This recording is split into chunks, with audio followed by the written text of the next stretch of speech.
Feel ஆகும். ரொம்ப அழகாக அவர் என்ன சொல்ல வராரு படத்தில். பொதுவாக தனுஷனை வந்து நிறைய படம் டேரக்ட் 4 படம் டேரக்ட் பண்ணியிருக்கான்னு நினைக்கிறேன். அவரில் நான் 2 படம் தான் பார்த்துருக்கேன். மேபி பார்த்துருப்பேன், எனக்கு தெரிஞ்சுக்க அவர் டேரக்டர்னு. ஆயன் படம் சூப்பராக இருந்துச்சு. அவர் அந்த மாதிரி எக்ஸ்ட்ரீம் படம் டேரக்ட் பண்ணிட்டு இந்த இடத்துல வந்து ஒரு சாஃப்ட் படம், ஆனால் பெரிய மெசேஜ். உண்மையாகவே ஃபேமிலி ஆடியன்ஸ் வந்து கண்டிப்பாக இந்த படத்தை வந்து பார்க்கணும். ஃபேமிலி ஆடியன்ஸோட 90s கிட்ஸு யாருக்கெல்லாம் வெளியூர் போகணுன்ற, வெளியூர் போகிறது தப்பு இல்லைண்ணா, வெளியூர் போகலாம், போய் வேலை செய்யலாம். ஆனால் பிறந்த மண்ணை மறக்கக்கூடாது, வரணும் திரும்பி. அம்மா அப்பா மறந்துடக்கூடாது, அவங்கள பார்க்கவும் வரணும். என்ன தான் காசு பணம் எல்லாம் தான் சம்பாதிச்சாலும் அம்மா அப்பா கூட இருக்கிற மாதிரிலாம் வராது கடைசி வரைக்கும். என்ன சம்பாதிச்ச வரைக்கும் போதும்னு கிளம்பி வந்துடணும். அவங்க புரியுது சிச்சுவேஷன், இங்கே இருக்க ஒரு சில நாளாக இங்கே இருக்க சம்பளம் அங்கே இருக்க சம்பளம் புரியுது. ஆனால் அதெல்லாம் முடிச்சுட்டு முடிஞ்ச அளவு அவங்க சீக்கிரமாக வந்துட்டா பெட்டர். வெளியூர்லேயே போய் செட்டில் ஆகாமல் உள்ளூரையும் பார்க்கணுன்ற ஒரு ஆசை இங்கே இருக்க நிறைய பேருக்கு வெளியூர் போன ஆசை இருக்கும் தான், கண்டிப்பாக எனக்கும் இருக்குது. ஆனால் இந்த படத்தை பார்த்தோன்னே அந்த ஆசை வந்து எப்படி ஆயிடுச்சுன்னா, போகலாம் சம்பாதிக்கலாம், ஆனால் திரும்பி கண்டிப்பாக வந்துடணும், அங்கே இருந்துடக்கூடாதுன்ற ஒரு அங்கே இருந்துடவே கூடாதுன்ற ஒரு 100% ஒரு ஸ்ட்ராங்கான இது இப்போது மனசை தேர்த்திருச்சு. வந்துடணும் திரும்பி, அங்கே இருந்துடக்கூடாது அப்படின்னு. ஏன் அப்படின்னா இந்த கதையில் அவர் இட்லி கடை அப்படின்றத அவர் இட்லி கடையை வச்சு அந்த கதையை மூவ் பண்ணியிருக்காரு. இந்த இந்த படத்தை அந்த மாதிரி தனுஷ் வந்து வெளியூர் போவார், அதனால் வந்து ஒரு சில இதாகும். அவர் சொந்த மனம் மறந்துட்டு அவர் ஒரு சீனை சொல்லியிருப்பார், பணம் காசு தான் வாழ்க்கை அப்படின்னு. ஆனால் வந்துட்டு அவரே ஒரு இடத்துல ரியலைஸ் பண்ணுவார் படத்தில், அது இல்லை வாழ்க்கை, நிம்மதியான வாழ்க்கை, அம்மா அப்பா கூட இருக்க வாழ்க்கை தான் நிம்மதியான வாழ்க்கைன்னு. அது தெரிஞ்சுக்கிட்டு வெளியூர் போகிறோன்னா திரும்பி ஊருக்கு வரது பெட்டர், வந்துடணும் திருப்பி. அது தெரியும் உண்மையிலே எல்லோரும் வந்து பார்க்க வேண்டிய படம். ஃபேமிலி ஆடியன்ஸு இந்த லீவ் டேஸில் ஒரு நல்ல படம் சொல்லலாம். அப்புறம் மியூசிக்கு, அவங்க கேரக்டர்ஸு எல்லாமே நல்லா இருக்குது, எல்லாமே பர்ஃபெக்டாக இருக்குது. அதே மாதிரி நித்யா மேனன் தனுஷ் அவங்க 2 பேர் காம்பினேஷனு உண்மையிலே இந்த படத்தில் ஒரு ஹிட் ஆகிருக்கு. திருச்சிட்டு படம் அடுத்தது இது ஹிட் ஆகிருக்கு. அவர் ஃபஸ்ட்டு டைரக்ட் பண்ண மாதிரி ஃபஸ்ட் டைமு இந்த செகண்ட் டைம் டைரக்ட் பண்ண மாதிரியே இல்லை. ஏதோ ஒரு 10-20 படம் எடுத்த மாதிரி ஒரு டேரக்டரு மாதிரி அந்த மாதிரி ஒரு ஸ்டோரி இருக்கா. ஆக்டிங்கும் அதே மாதிரி தான் இருக்குது, எல்லாமே கரெக்டாச்சு. அந்த மெயின் அந்த படத்தில் மெயினாக இருக்குது அந்த எமோஷன்ஸ் தானே. எமோஷன்ஸ்லாம் உண்மையிலே நல்லா கனெக்ட் ஆச்சு. எல்லாமே டேட்ஸ் அண்ட் எமோஷன்ஸு, அப்புறம் ஒரு அனிமல் மேலே வச்சுருக்க எமோஷனு, ஒரு கடை அது மேலே வச்சுருக்க எமோஷனு, எல்லாமே ஓவரால் பயங்கரமான ஃபிலிம்னா, ஒரு ஹோல்சமான ஃபிலிம், அவ்வளோதான்.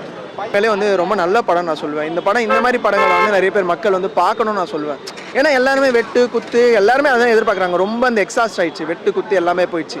ஸோ இந்த மாதிரி ஒரு நல்ல ஒரு படம், ஒரு ஃபேமிலி என்டர்டைனான ஒரு படம், ஒரு நல்ல ஒரு கதை, ரொம்ப கிரிஞ்சும் பண்ணாமல் அந்த எமோஷன்ஸை ரொம்ப கிரிஞ்சும் பண்ணால் சட்டிலாக ப்ளே பண்ணி அந்த இட்லி கடைக்கும் அவருக்கான எமோஷன்ஸ் என்ன, அவங்க அப்பாக்கான ராஜ்கிரனுக்கான எமோஷன்ஸ் என்ன, அது எல்லாமே நல்லா ஒர்க் பண்ணியிருந்தாங்க. ஜிவி பிரகாஷ் நல்லா மியூசிக் போட்டிருக்காரு. சினிமாட்டோகிராஃபி இது எடிட்டிங் எல்லாமே நல்லா இருக்கும். உண்மையிலே நீங்கள் பார்க்கும்போது நல்ல ஒரு கதை. படம் பார்த்துட்டு வெளியே வரும்போது திருப்தியோடு வருவீங்க. ஒரு இட்லியை நீங்கள் எப்படி சாப்பிட்டு வரீங்களோ, வெளியே வரும்போது 4 இட்லி சாப்பிட்டு வந்து ஒரு சட்னியோடு தொட்டு சாப்பிட்டு வந்தால் எப்படி வருவீங்க, ரொம்ப திருப்தியோடு வருவீங்க படம் பார்த்துட்டு வரும்போது. வேறு எதுவும் இல்லை. இது லைக் அதாங்க first half was very good. Second ஹாஃபில் வந்து பார்த்திங்கன்னா டோட்டலாக ஒர்க் அவுட்டே ஆகலை. ஃபர்ஸ்ட் ஹாஃபில் வந்து பார்த்திங்கன்னா ஒரு எமோஷனல் எல்லா எமோஷன்ஸ்க்கும் பேலன்ஸ் பண்ணி கொடுத்துருந்தாங்க. ஸோ செகண்ட் ஹாஃபில் வந்து பார்த்திங்கன்னா லைக் எதுவுமே வந்து கனெக்ட் ஆகலைங்கிறதா என்னோட இது. எனக்கு செகண்ட் ஹாஃபில் ஃபுல் அண்ட் ஃபுல் ரிவெஞ்ச் மோட்லேயே போயிட்டுருக்குங்க. அது எங்கேயுமே அது லவ்வுக்கு எது பேலன்ஸ் பண்ணாத மாதிரி இருக்குது. இல்லை வந்து அது டோட்டல் கமர்ஷியலாக மாற்றிட்டாங்க. That's the thing. ஓகே, அதாங்க ஃபர்ஸ்ட் ஹாஃபில் அவருக்கு ஃபர்ஸ்ட் ஹாஃபில் நல்லா எடுத்துகிட்டு போயிருக்காரு. செகண்ட் ஹாஃப் தான் டோட்டலாக இல்லை. ஏன்னா என்ன ரீசன் கேட்டிங்கன்னா, இல்லை கமர்ஷியலாக கனெக்ட் ஆகல. இந்த சென்ஸ் வந்து பார்த்தீங்கன்னா ஃபர்ஸ்ட் ஹாஃபில் அவர் டோட்டலாகவே ஃபேமிலி, அவர் ஒர்க்கு அண்ட் தென் அந்த ரிவெஞ்ச் மோடு இதெல்லாமே ப்ராப்பராக இருந்துச்சுங்க. செகண்ட் ஹாஃபில் அதை திருப்பி அதை அந்த ஃபர்ஸ்ட் ஹாஃப் முடியறதுக்கு முன்னாடி ஒரு 10 மினிட்ஸ் முன்னாடி அந்த ஃபைட் சீன் ஆரம்பிங்க. அது த்ரூ அவுட் த கன்டினியூட்டியாக இருக்கிற மாதிரி ஃபீல் ஆச்சு. அது டைரக்ஷன் நல்லா இல்லைன்னு சொல்ல முடியாதுங்க.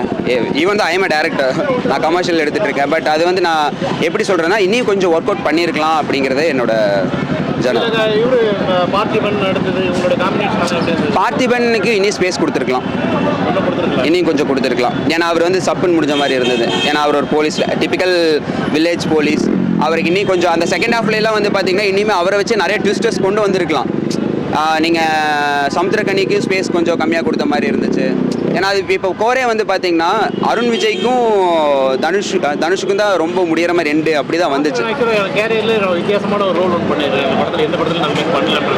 இல்லைங்க, அஃப்கோர்ஸ் நான் பார்த்திபன் படம்லாம் பார்த்து இதை விட வெயிட்டெல்லாம் பண்ணியிருக்காரு. இனிமேல் கொஞ்சம் ஸ்பேஸ் கொடுத்துருக்கலாம். ஏன்னா இந்த இடத்துல இந்த படத்தில் வந்து கேஸ்டிங் ரொம்ப கம்மிங்க. மினிமம் நம்ம 5 கேரக்டர் 10 கேரக்டர் தான் மைண்டுக்குள்ளார நிற்கிது. அந்த 5 கேரக்டருக்கு இனிமேல் ஸ்பேஸ் கொடுத்துருக்கலாங்கிறது என்னோட ஒரு இது.